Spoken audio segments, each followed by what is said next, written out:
ESPN 94.1 FM and AM 930 present The Drive. Brought to you by Huntington Federal Savings Bank. Local then, local now. Member FDIC. It is Friday, June 12th. Your drive begins now on ESPN 94.1 FM and AM 930. I'm your host, Paul Swann. You can join the program by calling the Miller Lite phone lines. We do that at 877-420-TALK. That is 877-420-8255. Miller Lite, hold true, great taste, only 96 calories. It is the original light beer. We have got a lot to get into. Let's do so. Of course, we're getting set for the weekend. We've got NASCAR action all weekend long coming up on this very radio station, so we'll tell you more about that later on. We'll get you the updated schedule, but we've got Saturday and Sunday action. Also, the big one's going to be over on our sister station, Big Buck Country 101.5. So we've got a lot of NASCAR action for you coming up this weekend, both right here and on Big Buck Country. We'll tell you a little bit more about that later on. So what is coming up for football? July 13th is going to be a big day because the NCAA Football Oversight Committee passed a recommendation that coaches can begin formally working with their teams on that date. Now, this is, of course, coming out of Yahoo Sports, their sources. The committee essentially laying out the practice guidelines to allow players to return safely prior to the traditional 4-week football training camp. Now, also, the recommendations from the committee still needs to be approved, of course, by the NCAA Division I Council, but that pretty much is a formality. Recommendations come down unless there's a major problem. Usually there isn't. It's more than just a formality. Now, the Division I Council will meet next week. They're going to vote on this June 17th. That's going to be Wednesday, so we'll find out maybe Wednesday, Thursday. Hopefully Wednesday we'll get the news this comes down. Here's what the schedule looks like. And this, again, from the Football Oversight Committee. Don't forget, Mike Hamrick, Marshall University Athletic Director, is on that Oversight Committee. Shane Lyons from West Virginia, Athletic Director there, on that Oversight Committee. Schools can begin to have access to their players on July 13th. That would include strength workouts. Also, coaches would be able to engage in film study with their players. Now, Marshall University, that goes a week earlier because Marshall is involved in week 0 activity. So that means Marshall would begin a week earlier, which would be a benefit for them. And they can start on July 6th. So a couple days after Independence Day, Marshall can start because they have a week 0 contest. Now, summer access may begin 25 calendar days prior to the first permissible preseason practice date. 8 hours a week would transition to a pair of 20-hour weeks on July 24th, which has been added in. It's a safety measure to help players physically prepared, get them ready for the season.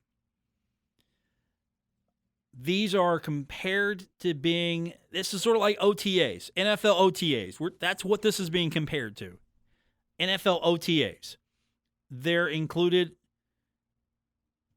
well, as a way to get players ready. That means walkthroughs and you get a ball. So we're going to get some NFL-style OTAs for college football. And we're getting closer to that point. I don't think we're going to cross that line just yet where hard decisions have got to be made, but we're getting closer to I think it's going to happen. I don't know what shape, form it's going to happen, but it's going to happen. And I anticipate, unless major spikes begin again, and we don't know what the direction of the pandemic or the infection rate and everything else that people who are in the medical industry and scientists and health officials, all of them are tasked with telling us and keeping us up to date on that. They're going to have a big say in what's going to happen here. But at the same time, college football moving forward, July 6th. July 13th for everyone else. Marshall's involved in week 0 activities. I don't see that changing. July 6th. So a couple of days after Independence Day. July 4th is on a Saturday this year. So Monday, July 6th, Monday would be when we have this. And, of course, we don't even know what this means. Traditionally, this is a big time. People get to go see workouts. You got the people who are big fans of the program. They get to hang out, kind of see what's going on. I think that dynamic's going to change a lot. You're not going to see a lot of people who are boosters of the program, a lot of people who are they're out there spending an afternoon just watching these guys practice, prepare. I don't see that happening here in the foreseeable future. Now, that might return in the future, but I just don't see that happening right now. Instead, this is going to be pretty locked down. You're not going to have too much access to these players, and that includes us here in the media. Campus is still closed. I don't see us being able to physically go on campus anytime soon, be able to shoot practice, shoot video, get interviews. Everything's still probably going to be done remotely or very limited because, after all, you can't introduce us into the equation because I haven't been quarantined for 14 days. You can't introduce me into the equation or a Keith Morehouse or a Chuck Landon or a Grant Traylor or a Mark Martin or a CJ Harvey. You can't introduce us into that equation because we haven't been going through the same protocols as the team. So eventually there's going to be a point where you're going to have more people interacting, but you're trying to keep these kids healthy. You're trying to keep these kids safe. You're trying to limit their access to a lot of people. And it's going to look different. Our coverage is going to look different. Everything's going to be – it's not going to be the same. Now, I'm not using the new normal. It's just not going to be the same anytime soon. We'll get your phone calls in at 877-420-TALK, 877-420-8255. We have got more on the way. It's your Friday edition, The Drive, presented by Huntington Federal Savings Bank on ESPN 94.1 FM and AM 930.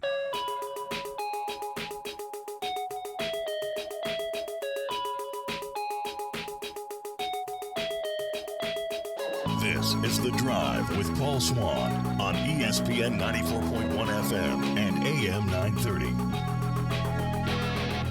We're presented by Huntington Federal Savings Bank. Welcome back to the Friday, June 12th edition, The Drive on ESPN 94.1 FM and AM 930. The WVSSAC making the announcement the other day that once again, Huntington High School, Campbell County Schools, and the city of Huntington would play host to the WVSSAC High School State Wrestling Tournament. It's going to be in Huntington from the 2021 season to the 23-24 season. It's become a mainstay. I cannot remember a time in which Huntington did not have the tournament. Maybe our next guest can help me with that. The head coach of the Huntington High wrestling program, Rob Archer, joins us on the show, and this is kind of getting an old hat here.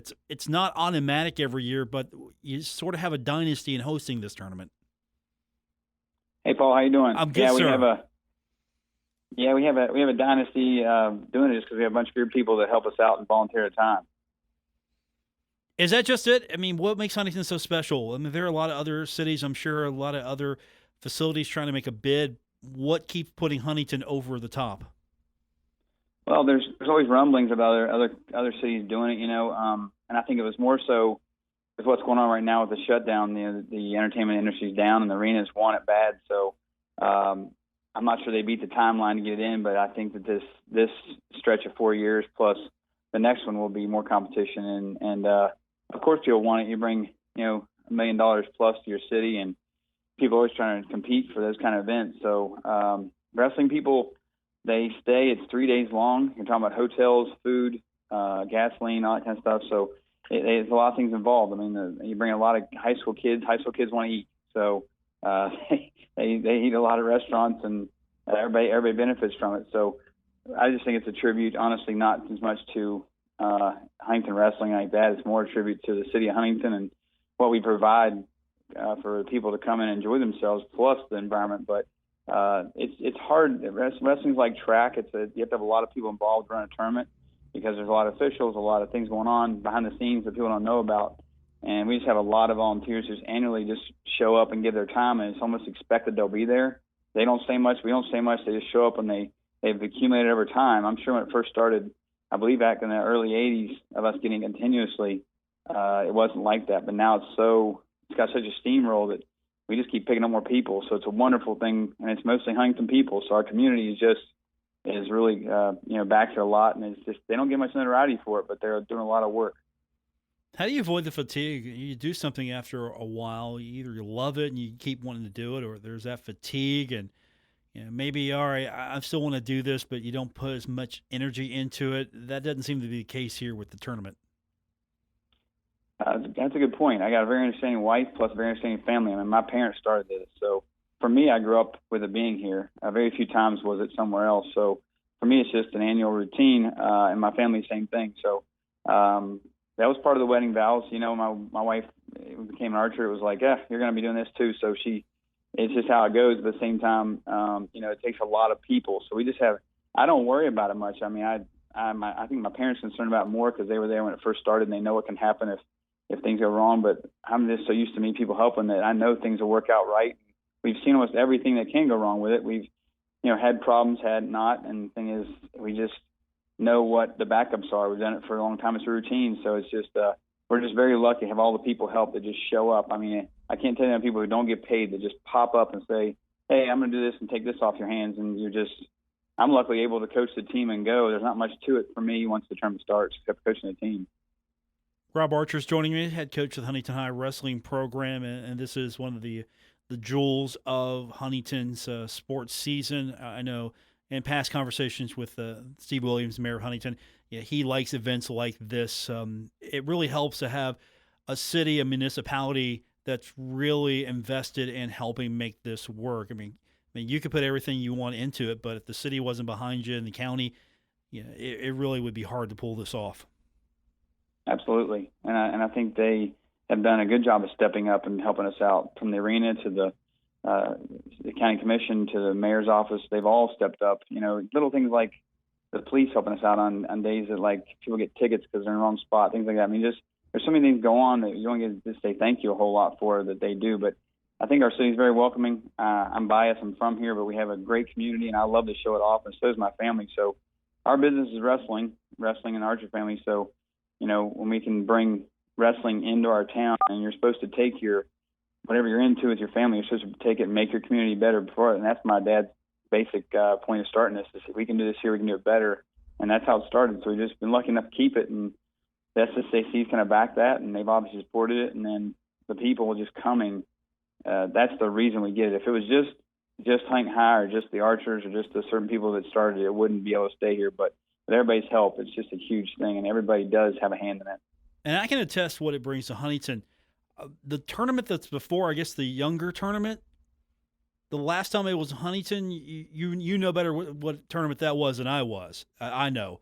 But all I know is I went downtown to get takeout, and it was almost impossible because I saw this. I'm like, wait a minute, the state tournaments. Did I miss the state tournament? And no, it was a younger wrestlers tournament. I guess the junior tournament. You know what I'm talking about? That's kind of piggybacked the last few years. The youth states it's actually been in a little bit of a takeover. The youth states was always in Parkersburg at Parkersburg High School for years, and they did a great job up there. But then another organization started their own youth states and brought it to Huntington, and just basically wanted to shadow our week with the same mats and the same arena. And it was a huge gamble for them financially, and it worked out. And now it's become youth states. So to speak about what that was like, they have an easier way of moving things around than the SSAC, because SSAC has to have certain things for high school, but youth can move wherever they want. So they had a plan originally in youth states. The board had a plan of moving it around, like Huntington, Beckley, Charleston, Wheeling, things like that. And they moved it one year. They had Huntington for 1 or 2 years, and then they moved it to Beckley, and it just wasn't the same. And people were complaining, and they moved right back. So that is exactly what we're talking about. When we're just so lucky here to have things we have, that when they move it, they go, that's not it. So they moved it back. So that, as far as I know, the youth states are going to be here more consistently than they originally planned. I'm not sure it's here every year, but when they moved it, they didn't like it. So they moved it right back the next year and said, we know this works, let's stay here. And it's been here a lot. That's just a shadow of the high school. Again, that was repercussions of a good high school tournament and youth following it. And here comes another weekend of hotels even more full, because you get a bunch of youth kids. They eat more than the high school kids, and they have a lot more kids coming. We need to get the word out on that next time, just so I know when not to order takeout downtown at Pullman Square. So I know better. Yeah, we'll warn you next time, Paul. I mean, maybe they can come on the show. That'll be fine, because I rolled right into that. I'm like, whoa, wait a minute. Did I miss the tournament? No, I couldn't have. And then I saw the size of the wrestlers were a little smaller, so, okay, I knew something was up. There's probably 10 more of them to every high school kid, too. And there's a young man named Chris Morgan is involved in that a lot here in Huntington. He's the regional director of that, so he's had a big hand in that, too. And Chris is a great parent and very involved in his kids' stuff, and he's involved in Little League baseball and youth wrestling, so he's done a good job with that. Rob Archer, my guest. The Huntington High wrestling team, of course, will get to be the host team once again, along with the City of Huntington, Campbell County Schools, as the tournament continues for the next few years. And we talk about the major impact this has, but really, Huntington, Parkersburg to some degree, but Huntington really is, I think, the center of the wrestling universe when it comes to the state of West Virginia, because there are so many major events that are held here, outside of the state tournament. The WSAZ tournament, of course, is a mainstay as well. And so when I think state wrestling, I can't think of any other place that could really host an event like this the way Huntington does, because Huntington's so experienced. And that's what it takes.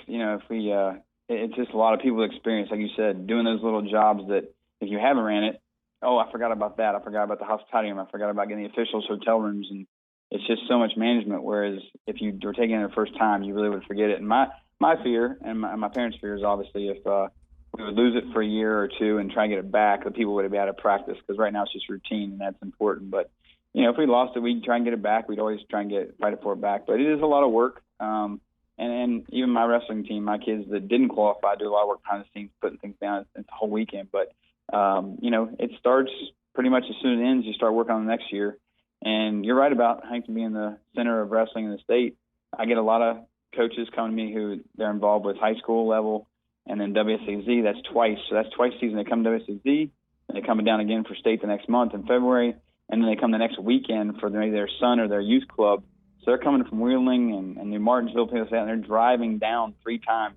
By the time they get down, they look at me the third time and just say, hey, we're sick of this drive, and we're just going to move here. I'm like, well, bring it on down. Let's go. So it's a great town.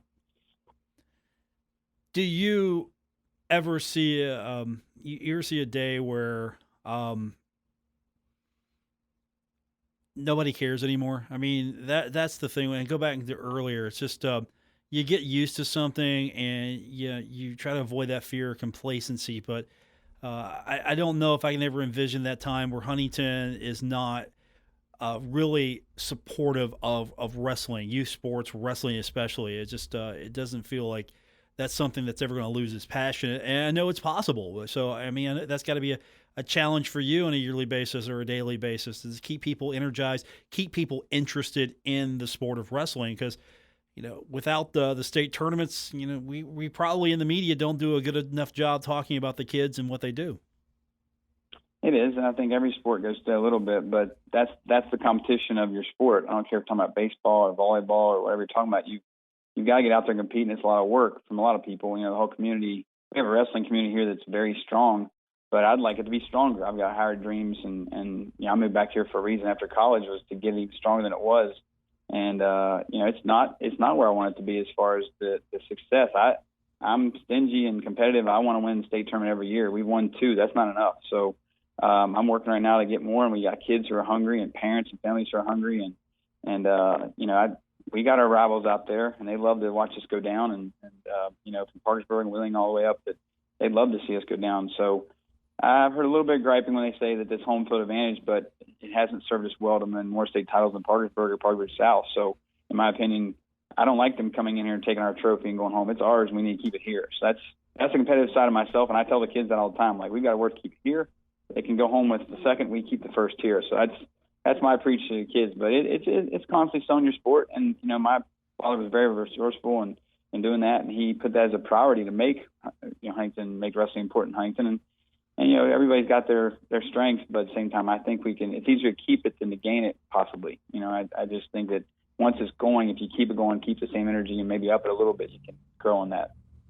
There's also the challenge, I'm sure, for you to keep kids interested or to get a kid interested, because after high school, college level wrestling, it's hard to get in on a college level wrestling team because they're not as abundant as other sports. And then you have amateur wrestling, the Olympic level, and you have other outlets, but it's nowhere near the level of, say, basketball, football, baseball.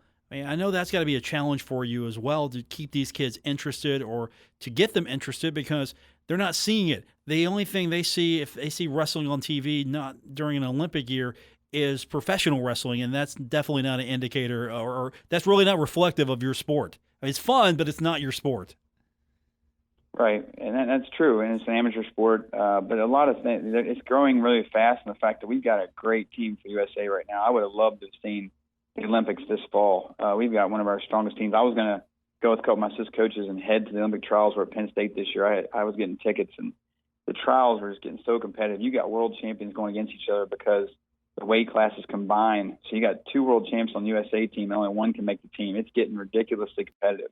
And these guys are devoting 10, 15 years of their life to this. And it's fun if you're in, and it's like anything else. If you're into it, it's fun. And people, once they get into it, they go, wow, this is amazing. I'm like, yeah, and it's on world championships and all that. I was looking at the world championships in Las Vegas a few years ago. I've never been to one. And it was just, it was awesome to see all the wrestlers from different parts of the world and the competitiveness and how high level they're at. But, I think the UFC, MMA has brought a lot of that, brought the popular back.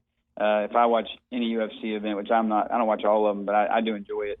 If I watch MMA, there's at least 2 wrestlers in every main card. And that's like, oh, I know him. I've seen him wrestle at so-and-so. And when they're kids, like in high school, wrestling at national tournaments or college, and now they're there, and they weren't even sometimes great wrestlers. They're usually good wrestlers, but sometimes they were average 500 college Division I wrestlers, and they're just having an amazing MMA career. So that's been fun. That's almost like a major leagues for us, plus the Olympics too.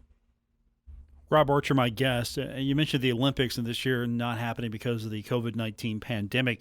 What's the challenge for you getting going again? I know everyone's concerned about social distancing and having a safe, sanitary environment for these kids when they get back and more quantity and more numbers. But for a sport like wrestling, what's the challenge there for you? It's a real big challenge. I mean, I think we're in the same boat as football, maybe even a little more, just because we don't wear helmet pads. So our sport has done a great job in the last 10 years of really catching up on the skin diseases, and they're just so strict about it. You're talking about kids walking to a state tournament being told they can't compete their senior year. There is no exceptions for skin infections and even little things. You're like, man, really, that's just a cut. No, he's out. Okay, so it's really strict. We've all been educated on it over and over again as far as the skin stuff. Now, kids having the flu, things like that, that's part of wrestling in the wintertime with kids being in school. But I'm concerned in the fact that, there's no ball. Our bodies are the equipment. And the fact is you get beat on in wrestling pretty good and you're going to have close contact. So, I do believe, I don't know, I'm getting deep in here. I'm not a doctor, but I do believe some of this went through our area earlier. I've never seen a school year, being a high school administrator, where so many kids were out sick and when they couldn't figure out what it was. I had kids in my middle school, kids in high school, who were out 2 and 3 weeks, and these kids are in great shape. They're in top shape, and they cannot breathe when they come to school. They can't breathe, I do believe that some of that hit our area. Maybe that helped us with the numbers, but we really, in the school system, the kids were really sick this year, and you were getting tested for flu and come negative, and bronchitis and negative. It happened a lot. I'm hearing that over and over again. And now my kids are getting phone calls, hey, we think you might have the antibodies. Will you come back in and we'll see if you had it? So I do think it hit us pretty hard this winter, at least in the Huntington area, for sure. I actually agree with that. And this anecdotal as well, but yeah, I was sick for a long time earlier this year, and I was in my house, and I can't say that it for certain, but yeah, I'm in agreement with you there. I think we've already seen a dose of this hit through here once, and it sure doesn't feel like the flu. I can tell you that right now. No, I mean, kids were tested for flu, and they were kind of negative a couple times. I mean, we were coming up on regionals, so it was hitting like late January, early February. That's coming to postseason for us. So you had kids going in there. They're working this for 12 years or 12 months, whatever, to get back to state tournament. They might be out because of some flu that they say is not the flu. So we had a lot of kids on, Tamiflu, and this is school, not just athletes. But I had middle school kids who would come up on WSZ, and the WSZ for middle school is their state tournament. So when they would come to the state tournament, they were panicking, and he can't breathe, he can't practice, and trying to get emergency care and things like that. So I do believe these kids were in great shape, and here they were just handicapped.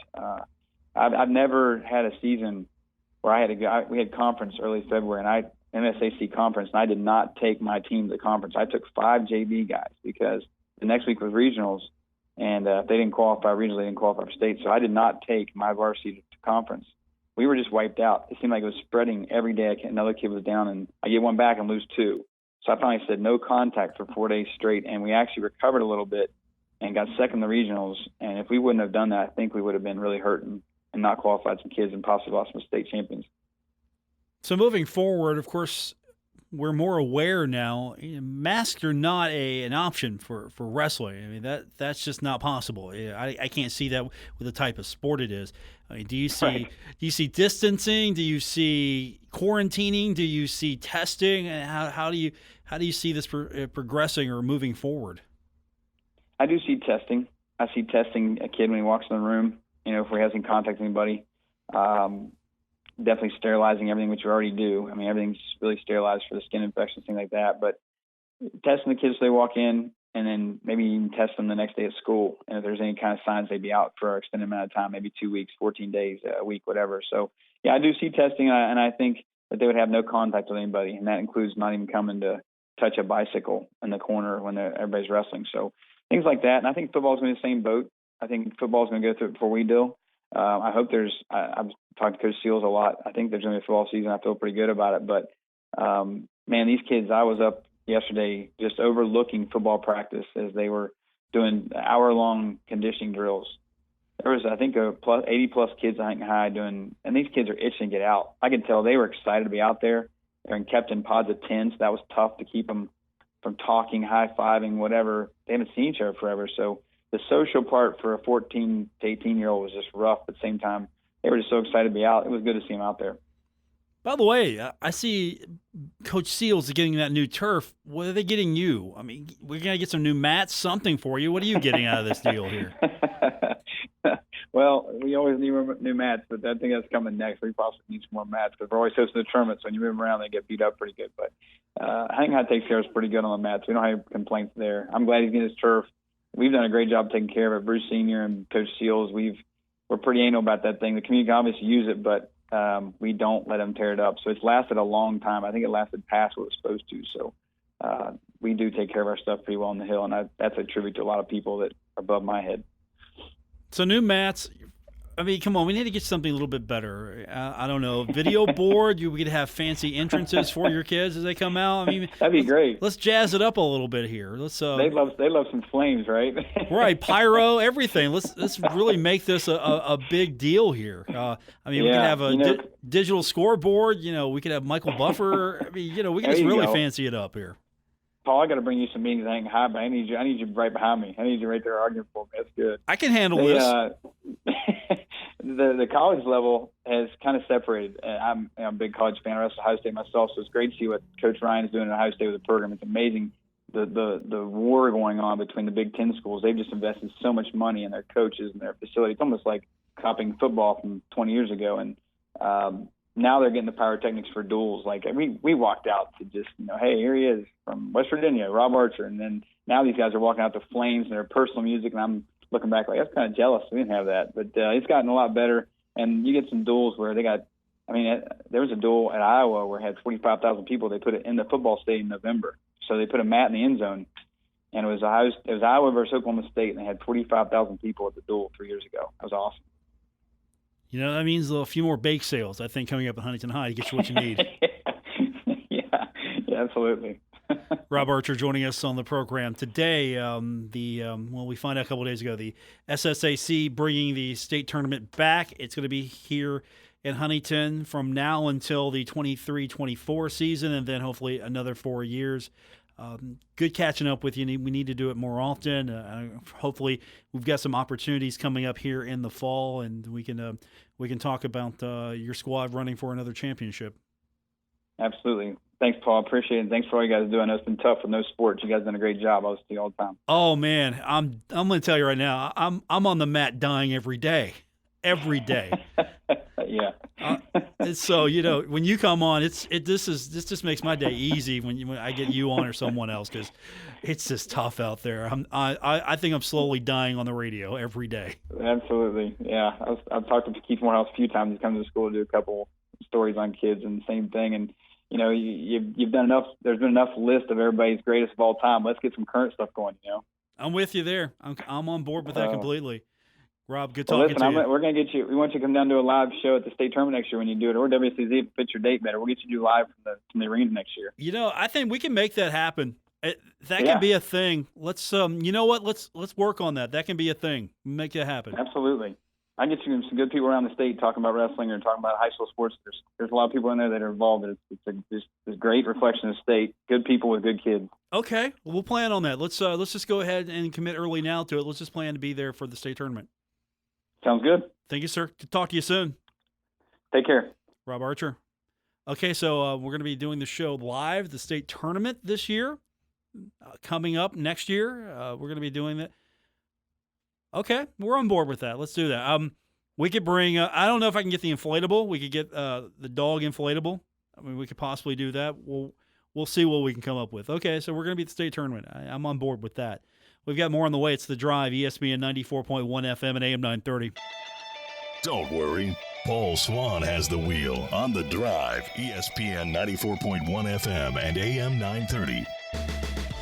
We're presented by Huntington Federal Savings Bank. Welcome back to the Friday, June 12th edition, The Drive on ESPN 94.1 FM and AM 930. Got a couple of news and notes to pass along to you. We're finding out that Houston has suspended their voluntary workouts, what has been described as an abundance of caution. The reports are indicating that the school has 6 symptomatic athletes testing positive for COVID-19 and the increase in cases in the Houston area over the last week as the reason for the stoppage. So we're seeing now schools react to bringing athletes back, and with testing, of course, being the main weapon for these schools to make sure everyone is safe and healthy as best they can. We're finding out some schools are finding more of their student population as testing positive for COVID-19. Of course, that hasn't really been a case for Marshall University. Marshall was able to identify at least 3 positive cases with their student athletes, isolate, quarantine them, get them going in the right direction as far as the proper care, and keep them away from the other student athletes. And of course, I think that was, again, that was an issue for Mike Hamrick to really point out to his student athletes that, look, you're going to have to do everything we ask of you as far as the safety measures are concerned, with the masks and the social distancing and the hygiene and everything that it's going to take to make sure that this doesn't become a hot spot for COVID-19. Be careful when you're out there. So again, Houston, according to media reports, will suspend their voluntary workouts, which is being described as out of an abundance of caution. Also, some other news to pass along to you today that is happening. Of course, we don't have sports the way we used to, but we still have sports news. Apparently, ESPN Plus and the PGA Tour, according to reports, have reached an agreement for ESPN Plus to stream live featured hole coverage from 12 PGA Tour events this season. That'll include the Charles Schwab Challenge in Fort Worth, Texas, and that'll go all the way through the FedEx Cup playoffs and the Tour Championship on September 6th and 7th. So more coverage there. We're finding out that in the absence of sports, we're getting really creative with what sports we do have. And, of course, I mentioned to you yesterday that some leagues, some soccer leagues, are starting to use video game crowds and replacement of the empty seats. I actually saw a still of this, a screenshot. I'm not 100% on board with this, but okay, it wasn't terrible. I'll yield a little bit on it. Of course, we still don't know what the NBA is going to look like or the NHL when it comes to their broadcast presentations. We're getting a little bit closer to the NHL. The NBA, we might have a little trouble. It's still moving forward, but there might be a little dissent among the players right now because not everyone is on board or doesn't feel like they have a voice in the direction this is taken. So we'll keep an eye on that, but we'll talk a little bit more about what is happening with Major League Baseball. Could we see the return of baseball sooner than later? It's definitely going to be after July 4th if we do see baseball. We'll tell you more when we continue with today's edition of The Drive on ESPN 94.1 FM and AM 930. You're listening to The Drive with Paul Swann on ESPN 94.1 FM and AM 930. 877-420-TALK, 877-420-8255 to be a part of today's edition of The Drive here on ESPN 94.1 FM and AM 930. Coming up this Sunday, we have NASCAR action.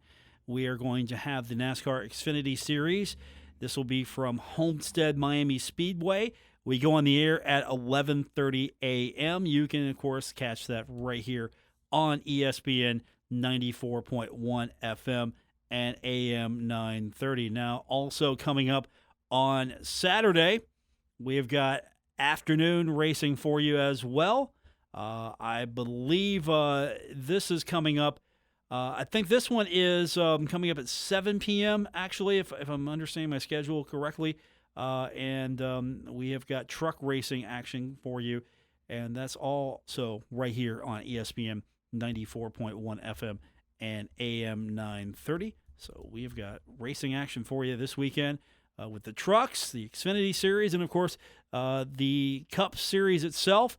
It's going to be on our sister station, Cat Sports 93.3 and 1340. So I'm looking forward to all of that. So let's see.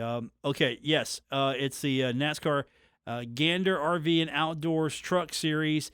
It's going to be set for 7 p.m., and that is coming up tomorrow. And then on Sunday, the Contender Boats 250, that is set to begin at 11:30 a.m. on Sunday with the Xfinity Series from Homestead Miami Speedway. So everything coming from Miami. And then the Dixie Vodka 400, that's part of the Cup Series, and that'll be coming up on 2:30 p.m. on June 14th. That'll be on our sister station, Big Puck Country 101.5. So are we ever going to get baseball back? That's a good question. I don't have the answer. But Major League Baseball has offered players 80% of their prorated salaries. Also, they're looking at a 72-game schedule that would start July 14th to try to get this season going. And this is a proposal that the Associated Press got a hold of. Now, here are the highlights, at least of the proposal. What's going to happen next, anybody's guess. But players would get 70% of their prorated salaries during the regular season, and the rest for completion of the postseason under Major League Baseball's plan, which was given to the union today. The players' last offer on Tuesday was for an 89-game regular season at full prorated pay. So again, pay is going to be a big issue here. Baseball's proposal that players would get about $1.25 billion in salaries. They would earn an additional $200 million if the postseason is completed, plus a $50 million postseason players pool, even if no tickets are sold. So will they get anywhere closer to the money that both sides are willing to work with? Anybody's guess. But right now, I don't know what we're going to see with baseball. NBA, we're going to get closer and closer to that. NHL, we're going to get closer and closer to that. Of course, the Players Association and the NHL, they came to terms. So the go-ahead has been given for teams to open training camp on July 10th, which is the next step forward, completing, of course, this pandemic season in which the New York Rangers will emerge with the Stanley Cup. That's my guess. That's what I'm putting down. I'm putting it right there. That's my team. I'm going with them, of course. Our producer yelling as loud as he possibly can without me letting me on the air that the Capitals are going to come back to the Stanley Cup.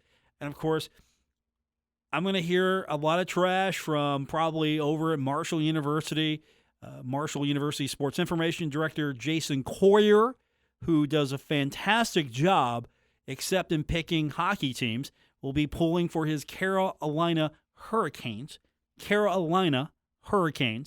which will be the team that opens up against the New York Rangers in this expanded playoff. So right there, automatically fodder for the show. I've been asked several times, when are we going to get Jason Coyer back on the program? And of course, that question has mainly come from the producer's booth. And the answer is when hockey begins. That's when Jason Coyer will get the invite to be back on the show. Until then, we're going to let that one stay. He will get the invite when we come back to hockey, because right now, I'm sure he's got his hands full. Marshall, of course, with the voluntary workouts and everything else. We'll definitely get him back on. I got to find out, does Chuck McGill have a hockey team? I need to know this. That's your homework over the weekend. Spencer Dupuis, you need to find out all the Marshall people that we deal with on a regular basis. You need to find out their hockey team. That's your homework. I'll let you give that report on Monday, maybe, if you can pull it off. So I need to know, because obviously I'm going to have to talk trash. I'm going to have to talk some serious trash. I'm going to with Jason Coyer. This might limit my media access in the future to Marshall events, but at the same time, I'm going to talk trash to him. By the way, his lovely wife, I don't know if you knew this, his lovely wife, who is probably as capable of running the department as he did marry well. She's a New York Rangers fan, so I'm definitely going to be siding with her. And guess what? When you come back on Monday, I'm going to promote what's going to happen on Tuesday. What's going to happen on Tuesday? I'm getting a note from Spencer in the box. Promote Tuesday. Yeah, I'll promote Tuesday on Monday. It's Friday. Nobody's going to remember what's coming up on Tuesday today. The basketball tournament. We're going to find out what's going to happen with the tournament. That's all I'm saying. That's all I'm going to say. And we're going to find out the opening opponent for Heard That. They're in a tournament, right? They got in, right? Okay, just making sure. I want to make sure that I'm not talking this up and then they didn't get in the tournament. For Spencer Dupuis, I'm Paul Swann. Thanks for tuning in to today's edition of The Drive. WRBC Huntington, W227BS Huntington, your flagship home of the Marshall Thundering Herd and The Drive with Paul Swann, ESPN 94.1 FM and AM 930.